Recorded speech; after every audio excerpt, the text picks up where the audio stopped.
Enfim, então nós estamos numa série, na realidade a gente está chamando de minissérie, baseada na carta de Paulo a Tito, e essa é a terceiro episódio dessa série, e o tema da nossa série é a missão começa com ordem. Então, Tito foi chamado por Paulo, convocado por Paulo para pôr ordem lá nas igrejas, porque eram várias comunidades que se reuniam nas casas, a gente fala de igrejas, células, que estavam espalhadas ali em Creta, e colocasse ordem naquela que estava acontecendo, por assim dizer, bagunça. Havia mestres ensinando coisas erradas, e ele precisava pôr gente, pastor, líder, presbítero de verdade ali. E a ênfase do domingo passado, a gente trabalhou a questão de olhar a igreja com as suas várias categorias, homens, mulheres, idosos, jovens, e cada um com as suas especificações, com as suas dificuldades, com as suas lutas, e o principal ponto que foi enfatizado é que as pessoas precisavam ser equilibradas, moderadas, pessoas que precisavam ser submissas à direção e à orientação. E aí nós vimos que a gente precisa olhar cada um com a sua peculiaridade. Hoje eu quero ler o texto de Tito 2, 11 a 15, onde nós vamos tratar do tema A Graça nos prepara para a glória. E o verso 11 diz assim: porque a graça de Deus se manifestou, trazendo salvação a todos. Ela, a graça, nos educa para que, renegada a impiedade e as paixões mundanas, vivamos nesse mundo de forma sensata, justa e piedosa, aguardando a bendita esperança e a manifestação da glória do nosso Deus e Salvador Jesus Cristo.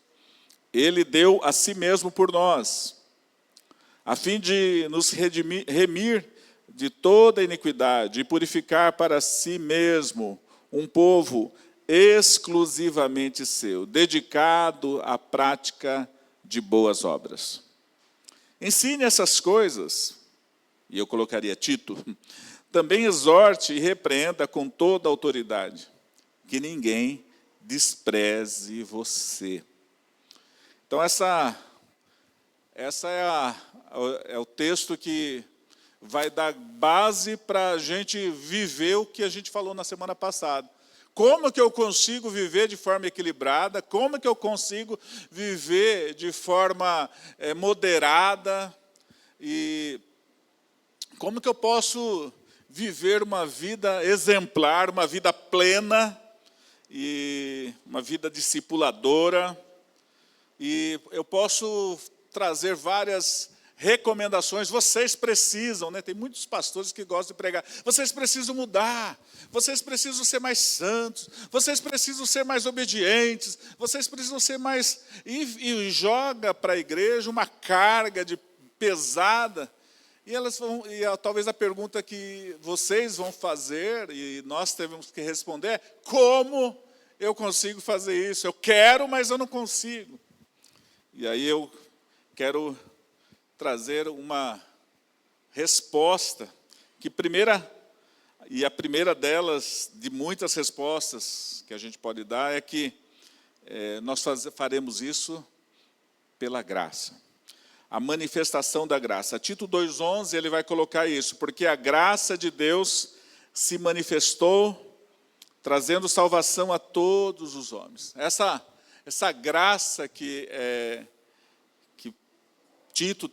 Paulo está falando aqui, é aquilo que nós cantamos. Gente, quem escolheu as músicas deve ter visto a mensagem, não sei. E essa última música aqui vai ser uma das minhas preferidas agora. Entrou na minha playlist. Vou baixar ela e colocar lá na minha... E vou cantar ela de olhos fechados no banheiro. John Stott, ele fala assim, que a graça por meio da cruz perdoa pecados e concede ao pecador tanto a justiça quanto a vida eterna. A graça santifica os pecadores, moldando-os à imagem de Cristo.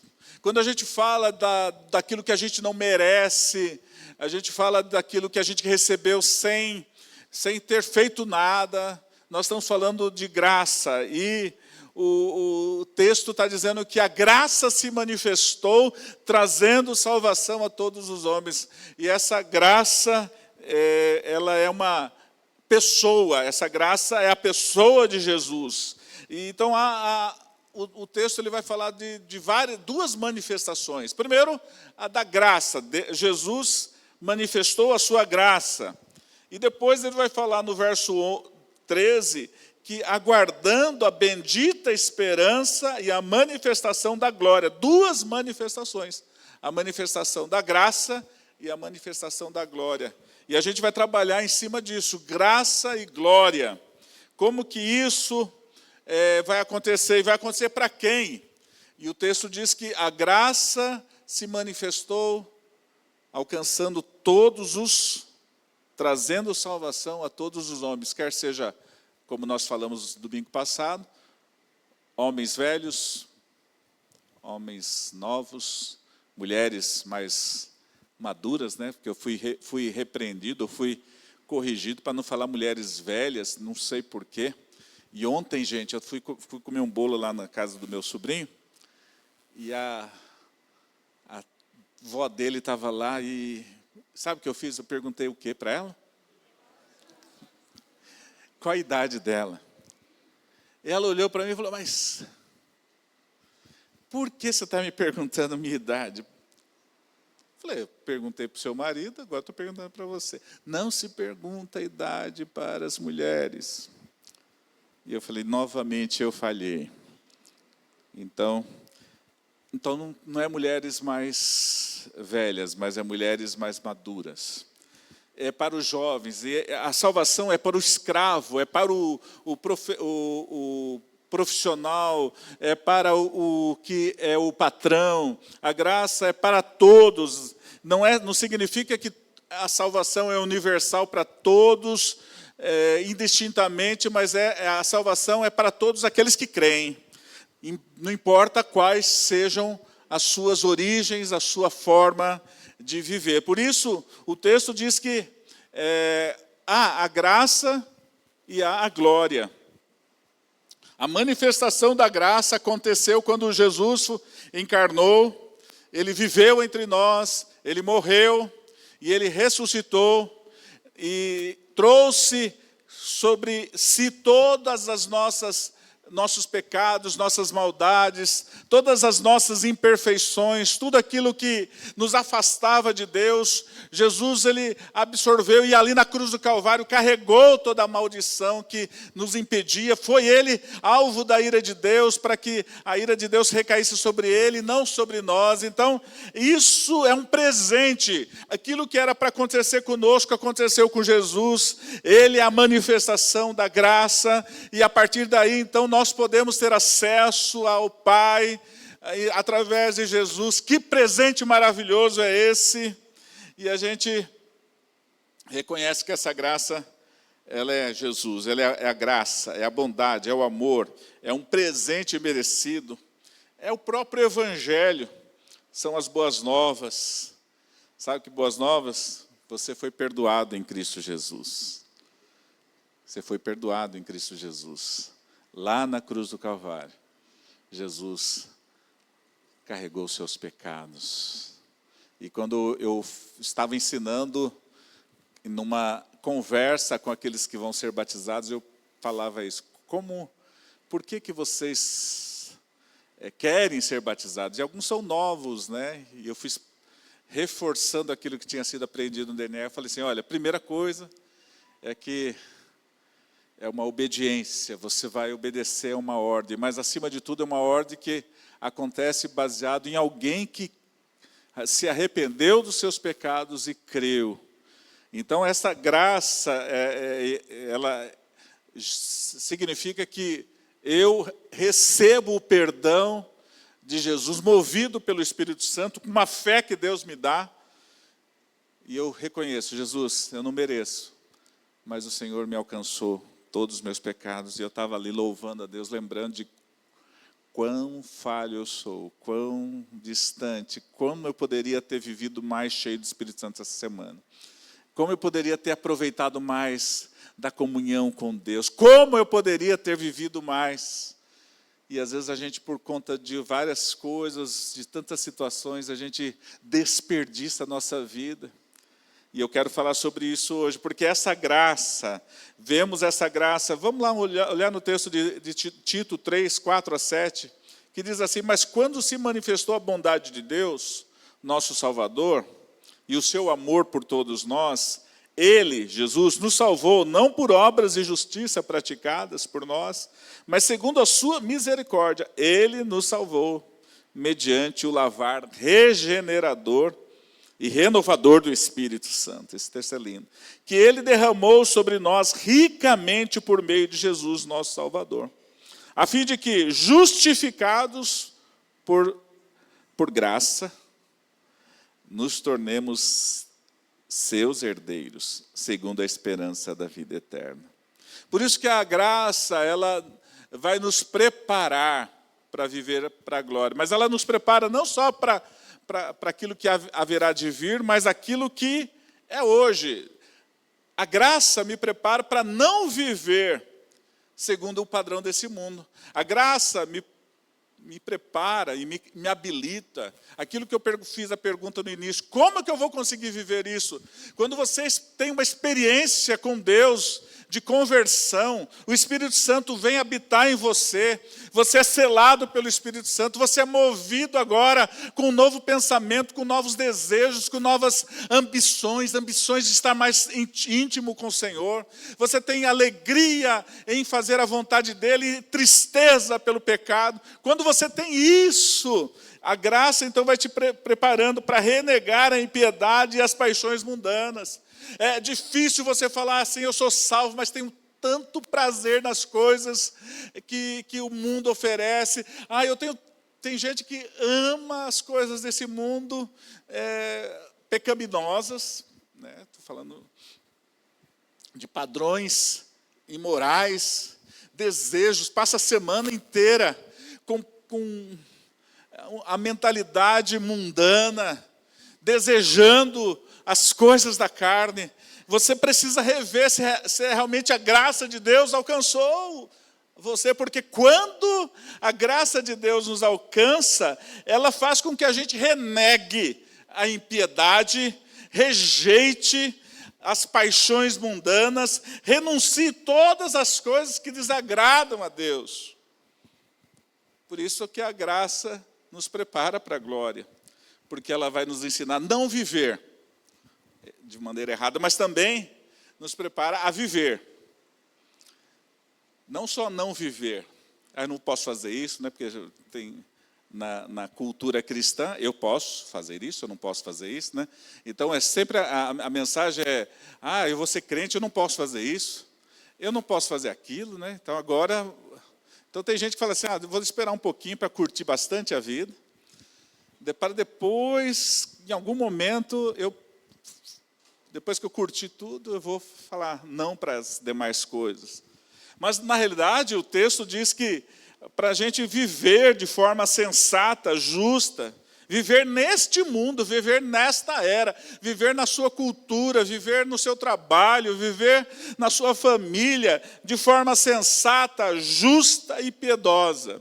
Eu creio que essas 3 características precisam ser a marca de um cristão verdadeiro que foi alcançado pela graça. Alguém que foi alcançado pela graça precisa ser alguém que foi capacitado pelo Espírito Santo, a não ser uma pessoa insensata, mas uma pessoa sensata.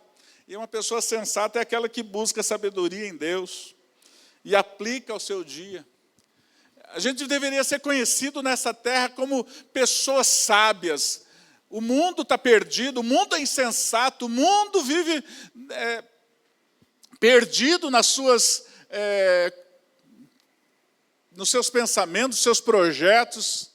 Mas nós devíamos ser uma ilha, não uma ilha isolada, mas nós deveríamos ser um lugar onde as pessoas no nosso trabalho, e nos nossos relacionamentos, nós fôssemos consultados. Porque nós estamos vivendo de maneira sensata, nós estamos vivendo de maneira que busca a sabedoria de Deus. Nós devemos ser essa pessoa que, mesmo no meio de um mundo insensato, que rejeita a sabedoria de Deus, nós somos, e eu falei esse termo na semana passada, oráculos onde as pessoas vão consultar, saber qual é a vontade de Deus. A graça nos habilita a ser gente sensata. Gente sensata.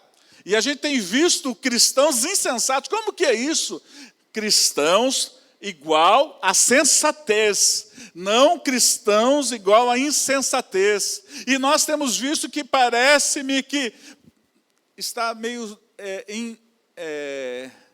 estamos com dificuldade em muitos meios, em muitas lideranças, em muitos ministérios, de encontrar gente sensata, que se diz crente.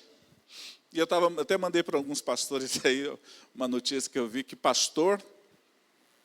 ex-pastor, mata 2 pessoas que saíram da sua igreja e montaram outra. Então ele foi lá e mandou matar as 2 pessoas. E aí põe lá taxinha. Crente, cristão. Mas eu estou falando isso, gente, eu estou falando que isso aí é o extremo. Mas a gente não mata, às vezes, literalmente, a gente mata com as nossas palavras.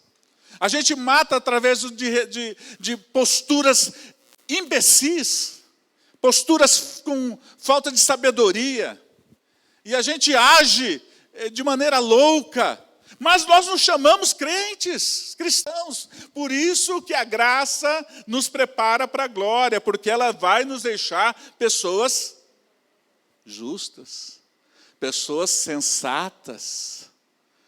Você precisa ser uma pessoa sensata. Você precisa ser uma pessoa justa. Justa é aquela pessoa que busca retidão. Justa é aquela pessoa que ama a retidão, ama a justiça, não folga com a injustiça, não tem prazer em ver as coisas erradas. Eu assisti o jogo do Palmeiras e Corinthians, eu não gostei do pênalti que foi marcado contra o Palmeiras, contra o Corinthians, porque era errado. É São Paulo, né, gente? São Paulo, contra São Paulo, porque agora, hoje a gente pega o Corinthians. Hoje a gente não, já entreguei. Falha nossa. Corta na...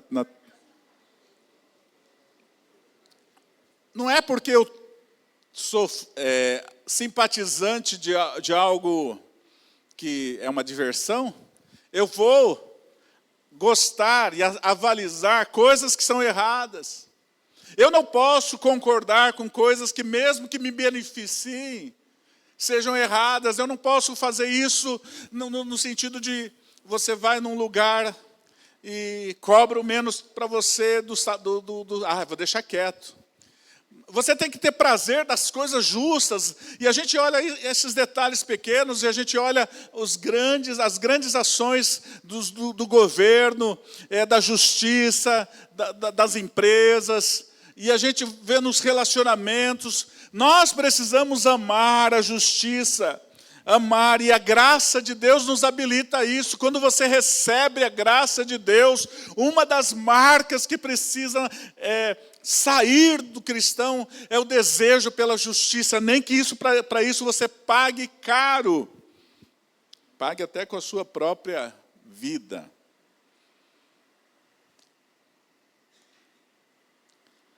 A gente precisa ser uma comunidade piedosa, como o Vitor falou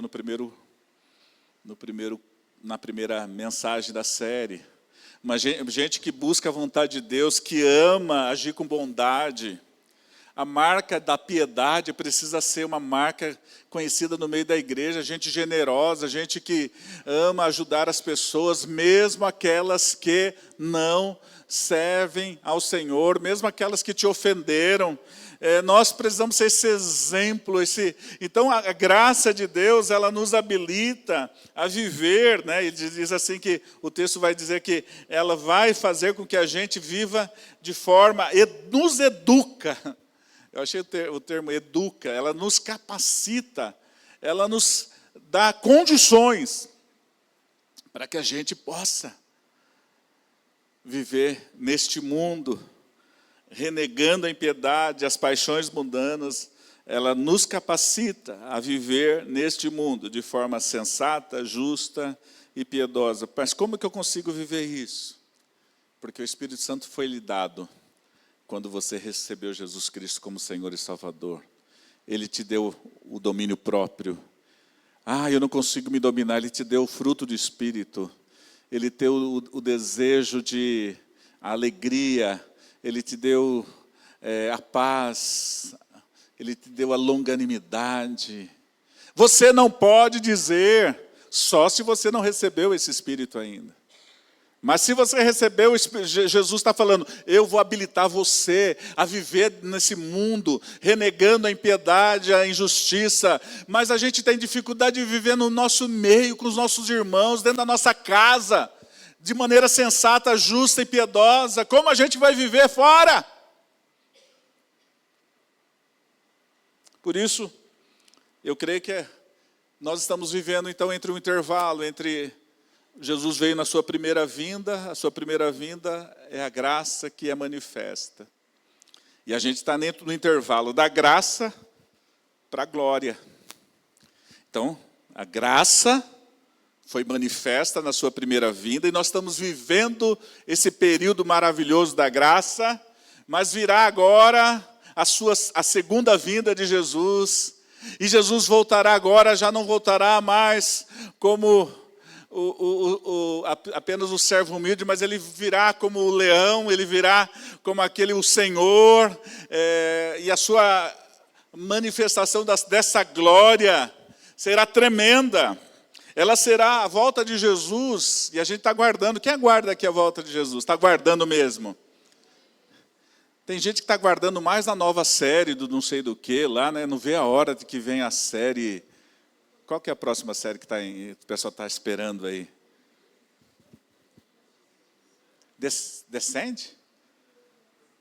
Tem algumas séries aí que estão para lançar. Eu não gosto de série, gente, por isso eu não tenho paciência para série. Eu gosto de assistir começar e terminar. Mas tem gente que está esperando ansioso a série, está esperando ansioso um emprego, está esperando ansioso um aumento, estão esperando ansiosos o esposo, a esposa, está esperando ansiosos um filho. Tem tanta gente esperando tantas coisas, mas o anseio pela volta de Jesus, muitas vezes parece apagado no nosso meio. Porque a gente não tem a noção do que vai ser essa glória. A gente não tem a noção do impacto, porque a gente ainda está distraído, brigando com os irmãos, brigando com os maridos, brigando com a esposa, vivendo essa vida medíocre. Deus está querendo nos levar para novos níveis de relacionamento, gente. A graça nos prepara para a gente vivenciar a glória, porque a graça nos aponta também para uma perfeição. O que agora não temos, teremos. Aquilo que hoje não conseguimos, vamos conseguir. Aquilo que nós lutamos diariamente para vencer o pecado, as tentações, nós vamos na glória receber corpos transformados. Mas Jesus, então, na sua vinda, o Senhor Jesus na sua vinda, a sua vinda será pessoal. Ele virá pessoalmente. Não é apenas uma ideia. Ele virá, Jesus voltará sobre essa terra. Quem pode dizer amém a isso? Jesus voltará de forma visível a esse mundo. A sua vinda será para todo será universal, será indiscutível. Ninguém vai ter dúvida. E será tão gloriosa. Falando novamente de John Stott, que é uma das pessoas que eu gosto pra caramba de ler, a sua segunda vinda será tão espetacular quanto a sua primeira vinda foi humilde e obscura.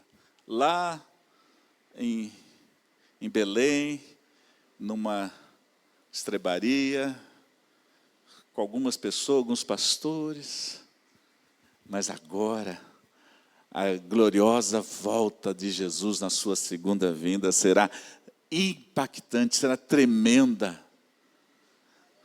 Aquilo que está contido ainda, que ainda não, o tempo que Deus tem dado para que a plenitude dos tempos aconteça, mas parece que está assim como se fosse uma represa para ser rompida. E quando Ele voltar, voltará com toda a sua glória, com todo o seu esplendor. Todo joelho verá, toda língua confessará. Mas para aqueles que ainda vivem e não experimentaram da graça de Deus, sabe o que está acontecendo? E isso será uma ameaça.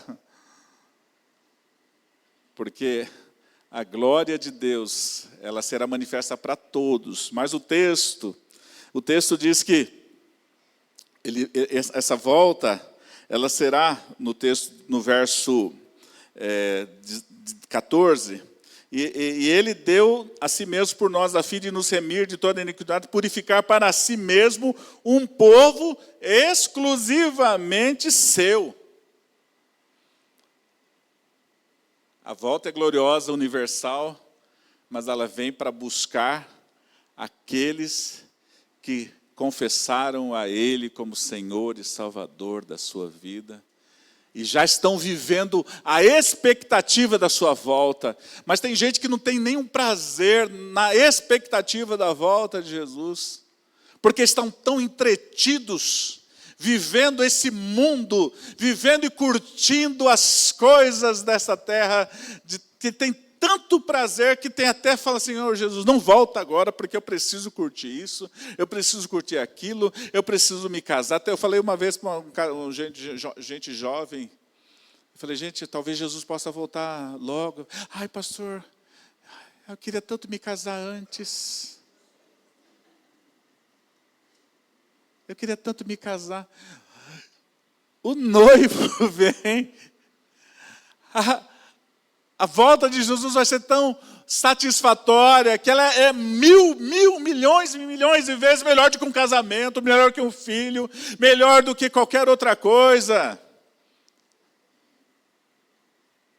Melhor do que um carro novo, do que uma profissão, melhor do que uma cura. Eu não sei se você está me entendendo. Você está me entendendo? Faz sentido? Por isso, o texto diz em Romanos 3, 23, porque todos pecaram e estão destituídos da glória de Deus, separados da glória de Deus. O pecado nos separa, mas quando a graça veio, ela nos habilitou a viver novamente e desfrutar dessa glória. Porque o pecado, ele nos afasta, mas a graça perdoa, justifica, santifica. Eu acho lindo Filipenses 2:10, que diz assim, porque ao nome de Jesus, e eu gosto desse texto, eu oro sobre esse texto semanalmente. Senhor, eu sei que todo joelho se dobrará e toda língua confessará que Tu és o Senhor, para a glória de Deus Pai. E eu me ajoelho agora, já antecipando isso, já declarando, Senhor, Tu és o Senhor da minha vida.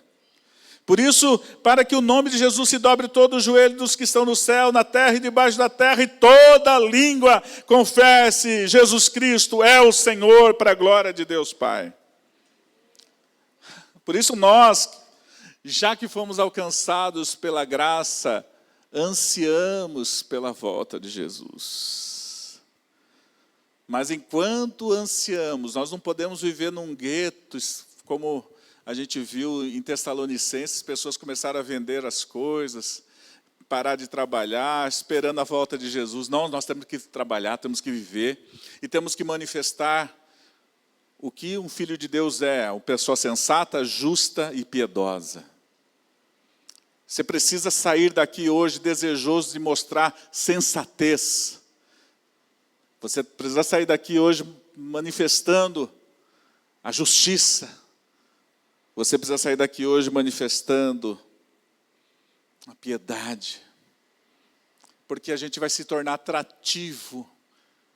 Porque aqui vai ser um lugar, aqui eu falo você, aonde você estiver, um lugar, um oásis, onde os sedentos poderão beber de Jesus na sua vida. Por isso, essa nova vida será, e o texto diz que, se você olhar o verso 13, ele diz assim, aguardando a bendita esperança e a manifestação da glória do nosso grande Deus. Eu aguardo, você aguarda. E o texto de Colossenses ele é muito claro quando ele diz assim, que quando Cristo, que é a nossa vida, se manifestar, também vos manifestareis com Ele em glória. Sabe o que está dizendo aqui? Que a glória de Deus, quando Jesus voltar, também será compartilhada e nós vamos viver e manifestar essa glória. O nosso corpo será transformado, a nossa vida será... E eu fico olhando, imaginando, Senhor, que volta espetacular essa. E eu posso dizer, Maranata, ora vem Senhor Jesus. Volta Jesus. Porque vamos receber e vamos viver eternamente com o Senhor. Por isso, eu quero encerrar essa palavra falando algumas questões para vocês. Primeira, para cumprirmos com a missão pela qual fomos chamados como igreja, é necessário que a gente viva pela graça, a gente viva plenamente pela graça, e que essa graça nos anime a ter uma expectativa da sua volta. Ao invés de murmurar, você fala, guarda. Ao invés de você estimular as pessoas a reclamarem, você fala, guarda. A graça de Deus vai vir, vai colocar ordem em todas essas coisas. Vai pôr ordem nesse caos. A missão começa com ordem. E Ele vai pôr ordem. A sua glória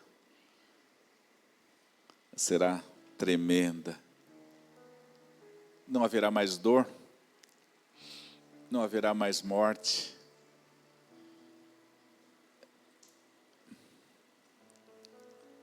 Não haverá mais separação entre aqueles que morrem e não morrem. A saudade daqueles que partiram. Nós não teremos mais medo. Não teremos mais insegurança. E nós esperamos isso. Por causa da graça de Cristo, você e eu somos capacitados a viver nesse mundo cheio de paixão. Não paixão mundana, mas a paixão pelo Senhor. Queridos, eu queria que você ficasse de pé. Quero orar com você sobre isso.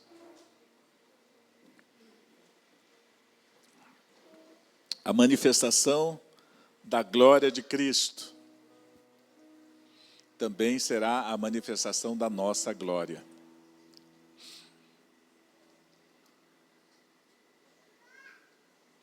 Que você viva nessa vida que Deus está te dando, esse presente que Deus está te dando, de maneira a não esquecer-se de que há algo muito maior, mas que enquanto não, eu preciso manifestar os sinais de uma vida, mesmo que pequena, gloriosa, onde eu enfrento com sabedoria, com sensatez, com justiça e com piedade. presente século, presente momento. Quero orar com você. Eu não sei, eu amo muito Jesus. E só pela graça que sou aceito por Ele.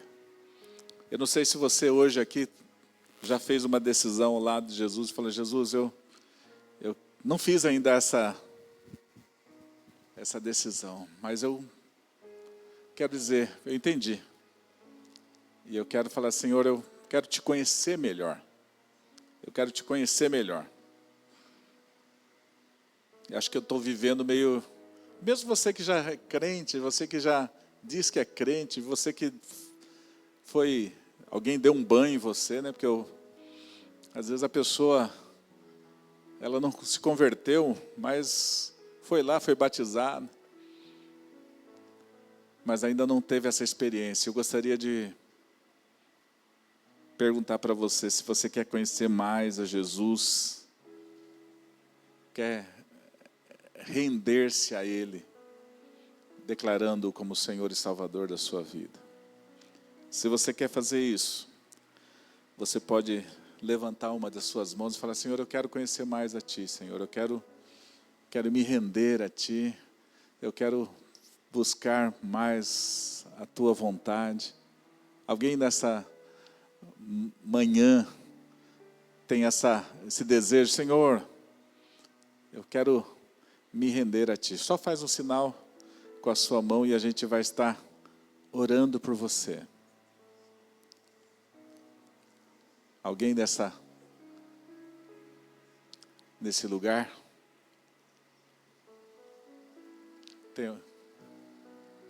Eu não estou vendo a mão. Sim, louvado seja Deus.